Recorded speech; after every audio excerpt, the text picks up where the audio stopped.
Hey travelers, if you're planning a trip to Europe, there's a new entry requirement Americans need to know about before boarding a flight. It's called ETIAS, and for many travelers, it will be one of the biggest changes to European travel in years.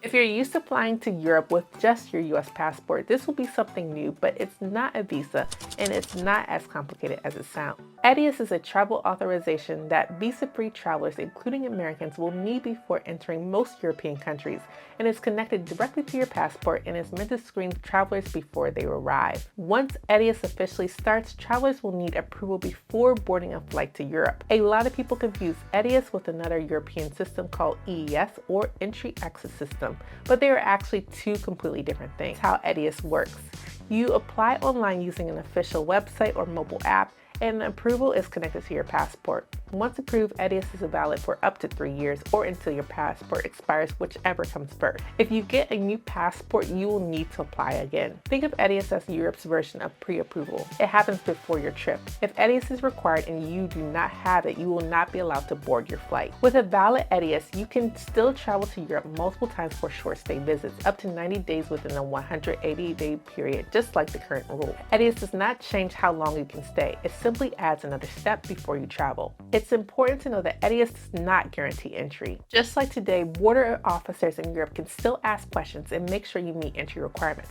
Think of ETIAS as a permission to travel, not automatic permission to enter the country.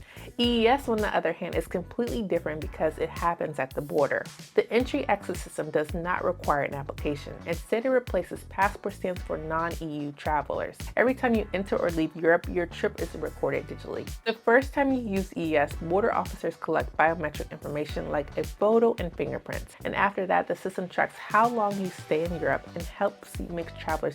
The first time you use EES, border officers collect biometric information like a photo and fingerprints. After that, the system tracks how long you stay in Europe and helps make sure travelers do not go over the 90-day limit. The ETIAS application itself is expected to be simple. Most travelers are expected to get a decision within minutes. In some cases, it could take a few days or longer if extra information is needed. Because of that, officials recommend applying well before your trip, not the night before your flight. After applying, you will receive an email confirmation and an application number. Save that information. When your approval arrives, make sure your name and passport number match exactly. Even a small mistake could stop you from boarding your flight. The ETIAS fee is expected to be about £20 or $27. Some travelers, including children and adults over 70, may not have to pay the fee, but they will still need ETIAS approval. On travel day, most things will feel the same, but details do matter.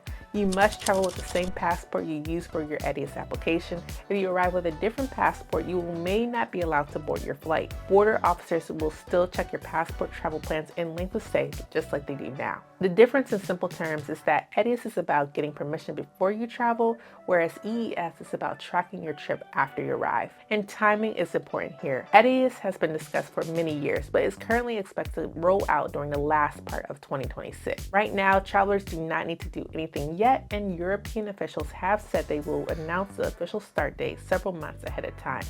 So if you're traveling before ETIAS officially begins, it will not apply yet to your trip. EES is already being used and affects what happens when you arrive at the airport or border. ETIAS comes later and affects what you need to do before your trip even starts. Eventually, many American travelers will use both systems, just at different parts of the travel process. The bottom line for Americans is this: if you are planning trips to countries like France, Italy, Spain, Germany, or much of Europe in late 2026 or later, ETIAS is something that you will likely need to plan for, just like a passport or plane ticket. It is not a visa, but once it officially starts, it will be required for many travelers. Alright travelers, well that concludes today's video. If you enjoyed this video, let me know in the comment section below, and be sure to like and subscribe for more travel content like this.